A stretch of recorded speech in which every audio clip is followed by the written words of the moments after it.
روایات میں آتا ہے، جو تفسیر مزری میں علامہ ثناء اللہ پانی پتی رحمۃ اللہ روایت نقل کی ہے کہ حضرت یعقوب علیہ الصلوۃ والسلام، ان کا بیٹا جب یوسف علیہ الصلوۃ والسلام گم ہو گئے اور 23 سال ہو چکے تھے اس وقت، 23 سال، روایت میں آتا ہے 40 سال کا ٹوٹل عرصہ تھا، 23 سال کا عرصہ گزر چکا تھا اور آپ صدمے اور غم سے بے حال ہو چکے تھے، صبح شام روتے رہتے تھے، آنکھوں پہ سفیدی اتر آئی، ہڈیوں کا ڈھانچہ بن گیا، کمزور ہو گئے۔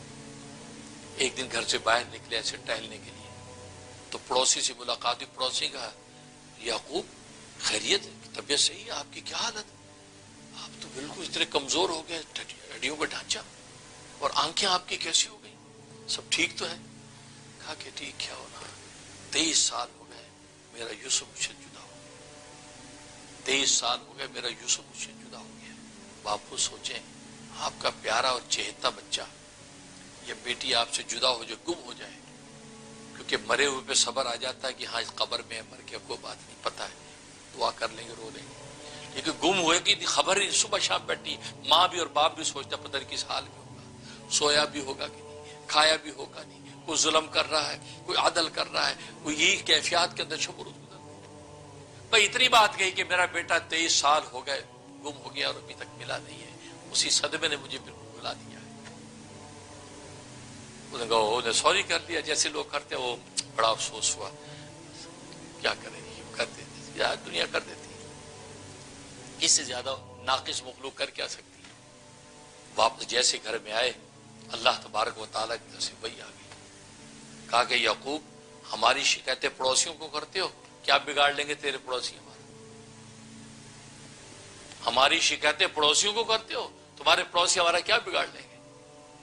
اللہ اکبر، سجدے میں گر گئے، یا اللہ مجھے معاف کر دے، میں نے کوئی شکایت نہیں کی، اس نے پوچھا تو میں نے بتا دیا۔ کیا دنیا کو سناتے پھرتے ہو کہ یہ غم آیا؟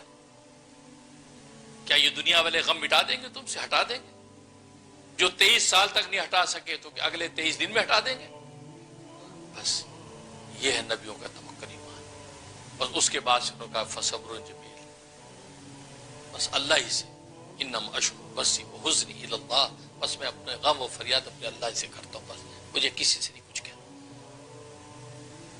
تو بھئی یہ نبیوں کی یہ قصوں سے مقصود کہ آج ہمیں سبق دینا مقصود ہے، تم پر بھی کوئی غم اور دکھ آ جائے، خدا کے علاوہ کسی پر نگاہ اٹھانے کی ضرورت نہیں، اسی نے سارے فیصلے کرنے ہیں۔ مخلوق کو سنا کے کیا کرتے ہو، گویا کہ ایک درجے میں اللہ کی شکایتیں کرتے پھرتے ہو، کیا بگاڑ لے گی مخلوق؟ اور یہ ہے صبر جمیل کہ نہ جو اللہ سے شکوہ نہ مخلوق سے شکایت، بس اللہ سے فریاد، انم اشکو بسی حزنی اللہ۔ تو سب سے پہلی چیز صبر، اگر کوئی غم آیا، کوئی آفت آئی، صبر کرے۔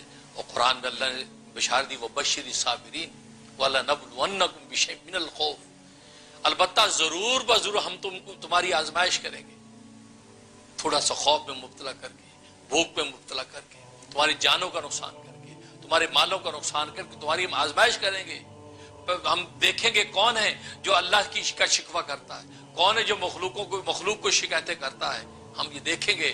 لیکن جنہوں نے صبر کیا، نہ اللہ سے شکوہ کیا نہ مخلوق سے شکایت کی، وہ بشر الصابرین، صبر والوں کے لیے بشارت۔ وہ بشارت کیا، وہ چھپا لیا، کیونکہ ایسا کوئی انعام تھا، وہ ایسی کوئی چیز تھی کہ ہر ایک اس کو سننے کی بھی تاب نہیں رکھتا، کا بشر الصابرین، صبر والوں کے لیے بشارت۔ اور دوسرے مقام پہ اس کا اشارہ دے دی، ان اللہ مع الصابرین، کہ صبر والوں کے ساتھ خود اللہ ہو جاتا ہے۔ جب بادشاہوں کا بادشاہ آپ کے ساتھ ہو گیا تو پھر آپ کا غم کا رہا۔ آج تھوڑا سا تعلق اس صاحب حیثیت سے ہوتا کہ جی نہیں فلاں کمشنر صاحب ہمارے دور ہوتا، اللہ جب کسی کا ہوتا ہے پھر اس سے جدا نہیں ہوتا۔ آج ہم دنیا کے اندر ہم دوستیاں کرتے ہیں، پتہ نہیں کل کو دوست ہمیں تکلیف پہنچا دے، ہم اس کو چھوڑ بیٹھے، لیکن اللہ تبارک و تعالی جب تمہارا دوست بنتا ہے، اللہ جب تمہاری معیت اختیار کرتا ہے تو اللہ بعد کس کو جانتا ہے، ماضی کو جانتا ہے، مستقبل کو جانتا ہے، حال کو جانتا ہے، تمہارے اندر کے باطن کی کیفیات کو جانتا ہے، وہ سب دیکھ بھال کے اب تمہاری معیت اور صحبت اختیار کر رہا ہے۔ اس کا مطلب اللہ تمہیں چھوڑنے والا نہیں ہے۔